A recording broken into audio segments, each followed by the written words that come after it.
네, 이번 19대 국회의원 중에서 우여곡절이 많은 의원을 뽑자면 단연 무소속 박주선 의원일 텐데요.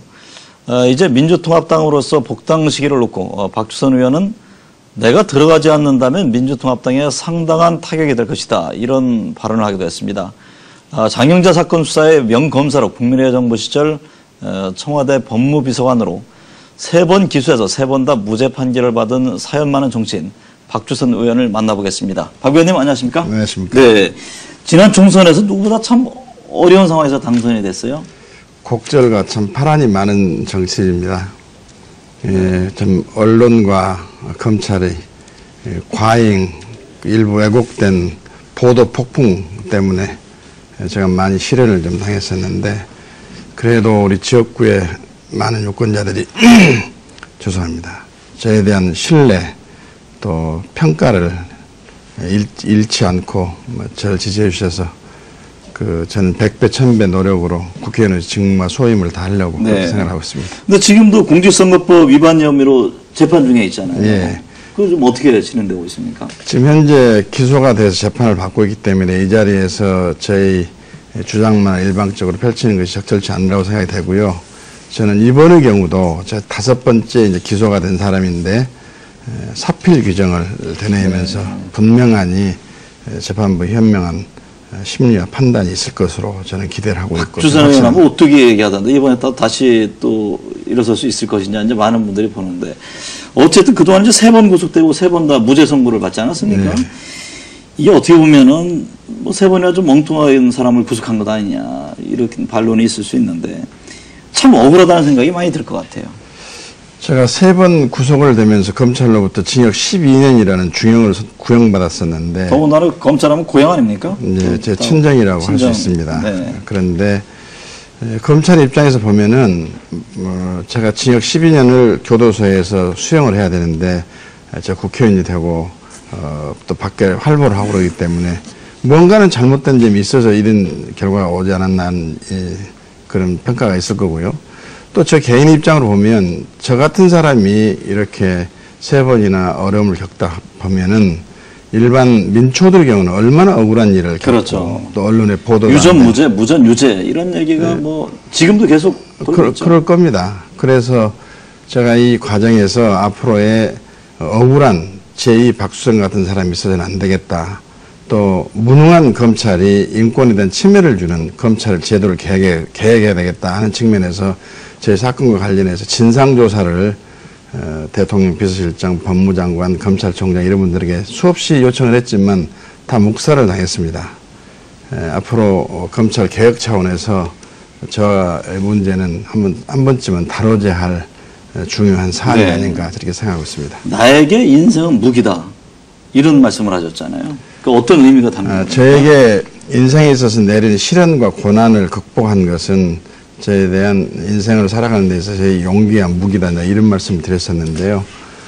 참 필설로 형용할 수 없는 고난을 많이 겪었고 그렇습니다. 그런데 제 의지와 집념으로 이걸 극복을 해서 다시 재기 부활을 했고, 그런 점에서 아마 어려움을 겪고 고난과 시련을 겪고 있는 분들에게 박수선이 같은 사람도 있구나 하는 측면에서 또 새로운 희망을 줄 수 있는 하나의 규감이 자료가 될 수도 있지 않겠나, 이렇게 생각을 합니다. 네. 박 의원하면 참 많은 스토리를 안고 있는데, 광주고 수석 졸업, 또 사법시험 수석, 언제나 어떻게 보면 최고의 자리만 계속해줬어요. 특히 검사 시절에는 그때 장영자 사건이죠. 그 수사로다 상당히 그 명검사로 이름을 날렸는데, 항상 1등 엘리트 코스만 밟아오셨는데, 검사가 되기로 결심한 건 어떤 계기였습니까? 제가 어렸을 때 그 시골에서 농주, 막걸리를 집안에서 제조하는 것이 뭐 다반사였습니다. 그런데 그게 이제 세무서에서 적발을 하러 나와가지고 또 적발이 돼가지고 검찰의 조세범 처벌법 위반으로 고발이 되고, 그러다 보니까 무더기로 동네 분들이 검찰 소환을 받고 그런 상황에서. 그래서 집집마다 이렇게 조금씩 담는 수도 말씀하시는 거죠? 그렇습니다. 그래가지고 그때 소환장을 받고 전전긍긍하면서 불안과 두려움에 떨었던 그 상황을 보면서 이 현실을 참 제대로 진단하면서 법을 집행하는 검사가 절대 필요하구나 하는 생각하고 그때만 하더라도 적법 절차니 무슨 권력의 윤리성, 권한의 책임성 이런 것이 좀 없었을 때입니다. 그래서 네. 바른 또 옳은 고든 검찰이 있어야 국민의 생명과 안전을 보호할 수 있겠다는 생각이 들어서 제가 그 역할을 한번 해보겠다 하는 생각이 좀 들었습니다. 박 의원 하면 그 어머니 얘기를 빼놓을 수가 없는데 효행상도 받으셨잖아요. 근데 그 누구에게나 사실 어머니 하면 특별한 의미가 있지만 박 의원께는 좀 더 남다를 것 같다 이런 생각이 드는데 참 아픈 이야기입니다만 저 언제 어머니께서 병원에서 피를 팔아서 아들의 중학교 등록금을 냈다. 제가 그걸 읽은 적이 있거든요.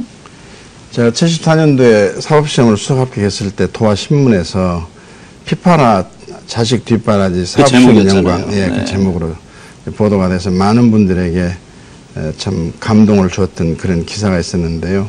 중학교 등록금을 마련하기 위해서 제 어머님이 피를 팔아가지고 등록금을 마련해서 진학을 했고 또 시장마다 쫓아다니면서 노점상, 행상, 또 국밥장사 이런 걸 해가지고 자식을 여기까지 만들었는데 뭐 효행상을 받았다고 말씀 주셨습니다만 부모에게도 효용을 하라는 취지의 저에게 요청서라고 저는 효용상을 그렇게 생각하는데 효용은커녕 제가 불효를 정말 너무 많이 했다. 3번 구속당하면서 어머니께 흘리게 한 눈물의 양은 참 헤아릴 수 없었을 것이다. 저는 가슴이 아픕니다. 네, 참 슬픈 얘기인데 또 박 의원 하니까 눈물 많은 검사로 이렇게 많은 분들이 기억하더라고요. 지금도 뭐 눈에 눈물이 글썽이시는데 그러면서도 많은 또 검사 생활하시면서 일화가 있으시더만요. 또 찾아오고 또 만나면서 서로 격려하고 위로하고. 사실 눈물은 우리 감정의 찌꺼기 고뇌와 번민을 씻어준 것 같습니다. 자연계에 있어서 비가 오염을 씻어내리듯이 그런 역할을 하는 것 같은데요. 제가 뭐 눈물을 일부러 흐른 것이 아니라 좀 감정이 기복이 있는 사람이고 또 너무 우열과 곡절과 파란을 겪은 과정에서의 남들이 고생하지 못한 그런 걸 겪으면서 또 신세 한탄도 해보기도 하고 또 환희의 또 승리의 기쁨 눈물도 흘려보고 그랬었는데요. 네. 저는 검찰에 있으면서 당사자가 승복과 납득하는 수사를 하는 것이 검사가 거래할 할 첫 자세나 직무에 또 규감이 된다 이렇게 생각했습니다. 그래서 사실은 검사 생활하고 있으면서 저에게 감동의 눈물을 흘려준 분도 많이 있었고 저의 그 공정한 수사의 태도 또 수사관에 대해서 동의를 하면서 고마워 생각하고 저를 찾아온 분들이 많이 계시고 그렇습니다. 검사 시절 가장 기억에 남는 사건이 과연 무엇일까? 제 기억에는 아무래도 97년 그 대선을 앞두고 이제 어떻게 보면 현직 검사직을 걸었던 김대중 전 대통령의 그 대선 자금 조사가 있지 않습니까? 그것은 이제 유부 결정을 했는데 당시 이제 여러 개 정치적 결정 아니냐 상당한 논란이 있지 않았습니까? 그 결정 내리기가 쉽지 않았던 상황이었는데. 네, 그 당시에는 대통령 선거가 불과 한 60일 남은 그런 시점에서 그랬죠. 김대중 후보의 그 비자금이라고 하는 것이 당시에 금융실명제법을 위반해 가지고 청와대가 주도해서 불법적으로 추적이 된 결과를 국회 면책특권을 활용해 가지고 당시 신한국당 국회의원들이 폭로를 하고 또 이제 검찰을 고발해 가지고 이루어졌던 일인데 적어도 이 사건을 묵혀버릴 수가 없고 또 버릴 수가 없습니다. 그러나 대통령 선거가 지금 얼마 남지 않은 상황에서 유력한 대선 주자를 검찰이 개입을 해가지고 선거 결과에 영향을 미친다는 것은 검찰이 해야 될 일이 아니고 오히려 검찰이 정치권이 종소가 되는, 다시 말하면 검찰의 중립과 독립성을 지키지 못하는 천추의 한을 남기는 일이다 한 생각이 들어서 대선 이후에 철저한 수사를 약속하면서 수사 요구 결정을 검찰총장께 제가 건의해가지고 결정이 이루어졌습니다. 근데 그 2년이 이제 김대중 정부 시절 어쨌든 청와대 법무비서관을 지내셨잖아요. 당시에 뭐 제가 기억하면은 실세라는 표현이 항상 이제 뒤따랐는데 실사 중에 실사다. 그 시절에 김대중 전 대통령과 어떤 특별한 인연, 에피소드가 있으면 전혀 그런 에피소드가 될 만큼의 그 만남과 또 그분과의 무슨 교류는 전혀 없었습니다. 다만 제가 검찰에 있으면서 강직하고 소신을 겸비를 하고 있고 승복과 납득하는 수사로서 당사자가 모두가 공감을 하는 검사다는 평가를 받았고요. 특히나 이제 DJ 비자금 수사 유보 결정이 아마 저를 발탁하는 배경에 어느 정도 인상 깊었겠죠. 예, 네. 그 대통령께서 그 말씀을 저한테 하셨습니다.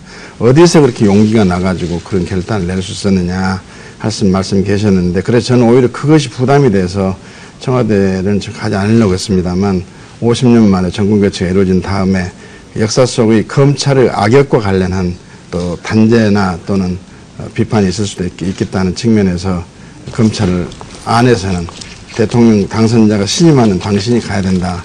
또 대통령 당선자 입장에서는 제대로 국정을 보필하고 또 보좌할 사람이 아마 박수영이 책임자다 해가지고 저를 발탁하신 걸로 알고 있습니다. 곁에서 보셨을 때 김대중 전 대통령에 대해서는 어떤 평가입니까? 참 인간적이고 매우 논리와 합리를 겸한, 그리고 원칙과 이상주의자다, 저는 그렇게 평가를 합니다. 그래서 대통령을 모시면서 무슨 사건을 보고를 할 때 논리와 합리만 본인이 동의를 하시면 즉석에서 본인이 주장을 철회를 하신 경우도 여러 번 있었습니다. 네. 그런 측면에서 저는 굉장히 전무후무한 대통령이 아닐까 이렇게 저는 평가를 해봅니다. 높은 평가시군요. 예. 박 의원 지금 이제 무소속 의원입니다만은 그 민주통합당의 상황에 대한 얘기를 좀 나눠봐야 할 것 같아요. 그 얼마 전에 보니까 본인께서 이제 복당을 빨리 해야 한다. 내가 안 들어가면 민주통합당에도 상당한 타격이 될 것이다. 이게 뭡니까? 일종의 겁박입니까? 아니면? 아닙니다. 제가 민주당 최고위원을 2번이나 역임했던 나름대로의 그렇죠. 정치적인 역량과 세를 가지고 있고요. 또 저를 지지하는 많은 분들에게 민주당을 중심으로 정권교체를 이루게 한다는 주장을 하게 되면 동의를 할 분들이 많이 있어서 지금 한 사람이라도 아쉬운 시점, 다시 말하면 야권 연대를 추진하고 있는 입장에서 민주당의 역할을 했던 사람이 민주당에 들어가지 못한다는 것은 민주당에 도움이 될 수가 없다는 측면을 강조한 이야기였다고 생각합니다. 근데 탈당 1년 이내는 복당이 안 되잖아요. 지금 뭐 규정 당헌 자체가. 당규상 원칙은 그렇습니다만 네. 당무위원회의 의결을 거치면 언제든지 복당이 가능합니다. 네. 이제 6월 9일 당대표 경선인데 민주통합당 얘기입니다만 지금 뭐 친노, 뭐 비노, 또 문재인 대 반문재인도 여러 지금 좀 대립 양상이 나오고 있지 않습니까? 지금 민주통합당 내 경선 과정을 어떻게 보고 계세요? 글쎄요, 그 파벌이 다시 재생된 것 같아서 굉장히 아쉬움이 있습니다.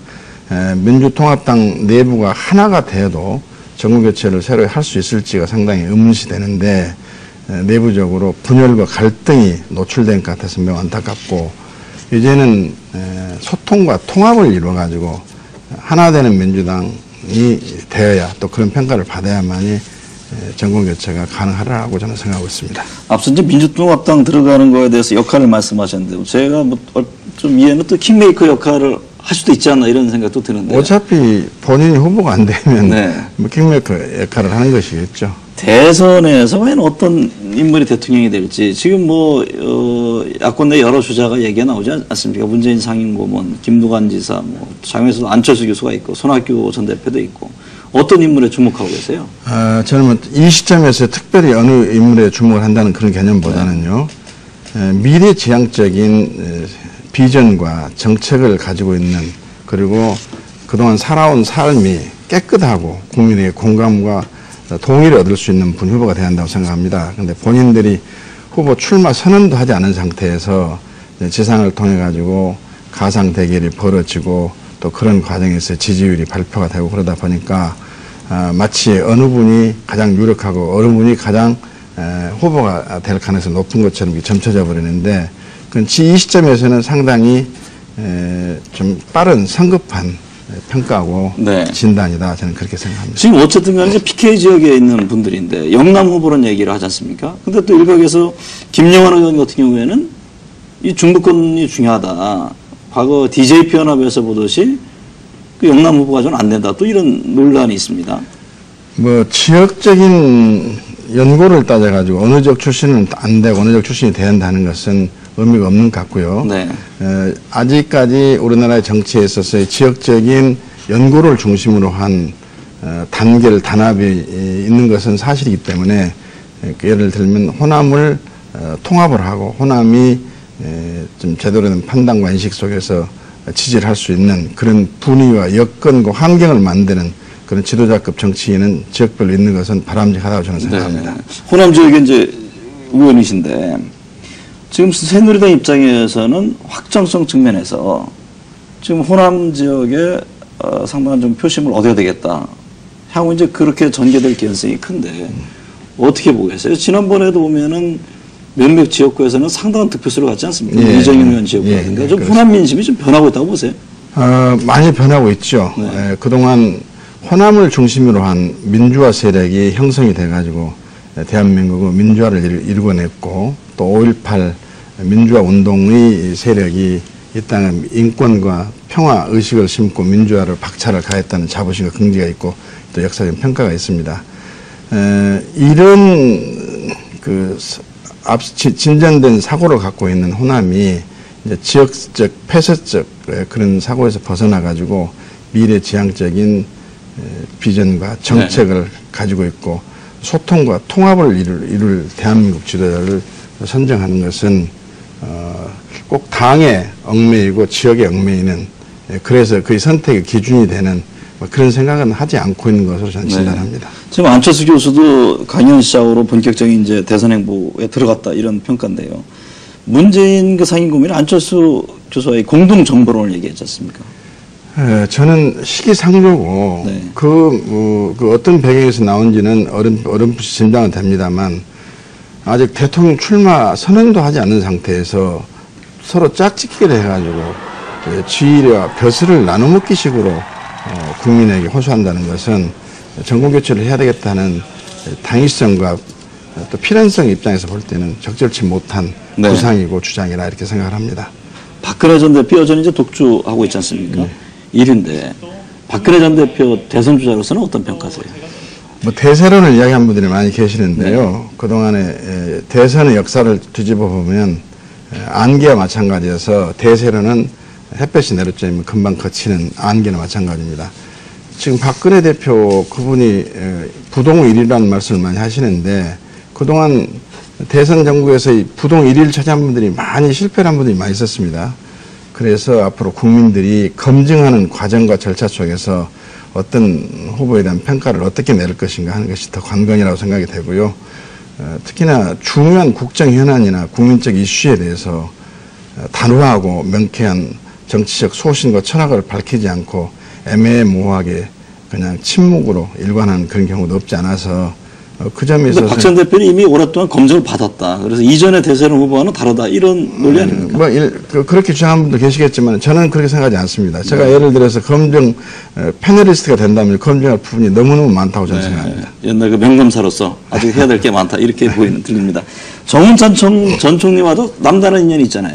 제가 강의를 그 총리님으로부터 대학 교수실을 받았고요. 네, 그래서 그분 대선 출마 관련해서는 어떤 입장이세요? 훌륭한 제목이고 능력을 갖춘 분이죠. 그러나 그분이 어떤 입지를 하고 계시는지. 또 지금 이명박 정부에서 총리를 지냈는데 지금 소위 이제 민주당 이쪽 진보 진영과 함께 할 수 있습니까? 원래 그 성향과 사고와 가치가 상당히 진보적인 학자로 분류된 분이었고 또 이명박 정부 총리로서의 그 색깔이 상당히 좀 다른 평가를 받는 경우도 있었습니다만 네. 그분도 검증의 절차를 거치게 되면 국민적인 판단의 기준이 세워지리라고 저는 생각합니다. 네. 박주선 의원님 오늘 말씀 잘 들었습니다. 네, 감사합니다.